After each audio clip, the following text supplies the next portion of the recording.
Cinema হলের পাশাপাশি এবার একসঙ্গে ৩ টিভি চ্যানেলে সিরিজ হিসেবে আসছে ৮৪০। গত বছর ডিসেম্বরের ১৩ তারিখে প্রেক্ষাগৃহে মুক্তি পেয়েছিল মোস্তফা সরোয়ার ফারুকী নির্মিত ৮৪০। এবার সিনেমা হলে চলার পাশাপাশি ৮ পর্বের বর্ধিত সিরিজ হিসেবে টেলিভিশনের পর্দায় ৮৪০ দেখবে দর্শক। এই খবর জানাতেই হয়ে গেল এক সংবাদ সম্মেলন। উপস্থিত ছিলেন সংশ্লিষ্টরা। নির্বাচন আসলে কি? বেশ কয়েক বছর আগে বাংলাদেশের সমসাময়িক সামাজিক ও রাজনৈতিক অসঙ্গতিগুলো স্যাটায়ার করে ৪২০ নামে ধারাবাহিক নির্মাণ করে আলোচনা সৃষ্টি করেছিলেন নির্মাতা মোস্তফা সরোয়ার ফারুকী।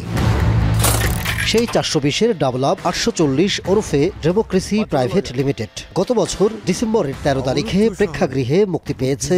এটি কোনো সহজ কাজ নয়। এবার ৩ জানুয়ারি থেকে প্রেক্ষাগৃহের পাশাপাশি ৩টি টিভিতে সিরিজ হিসেবে সম্প্রচার করা হবে ৮৪০।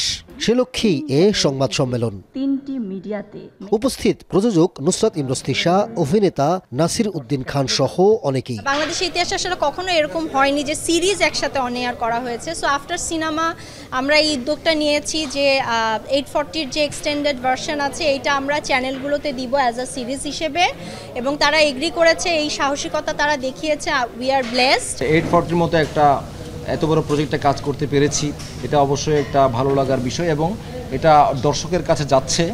সিনেমার মাধ্যমে কিছুটা গিয়েছে, এখন টেলিভিশনের মাধ্যমে হয়তো আরও ব্যাপক আকারে দর্শকেরা দেখতে পাবে। ৮৪০-এর চিত্রগ্রহণ করেছেন শেখ রাজিবুল ইসলাম, সঙ্গীত পরিচালনায় ছিলেন পাভেল আরিন ও সাউন্ড ডিজাইনার রিপন নাথ, সম্পাদনায় তাহসিন মাহিম ও শিল্প পরিকল্পনা করেছেন ইব্রাহিম এইচ বাবু, পোশাক পরিকল্পনায় ছিলেন পূজাঞ্জলি চৌধুরী ও মেকআপে খায়রুল ইসলাম।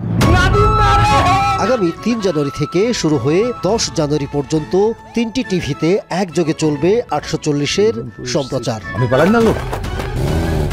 Ahmed Tauquir, showbiz tonight.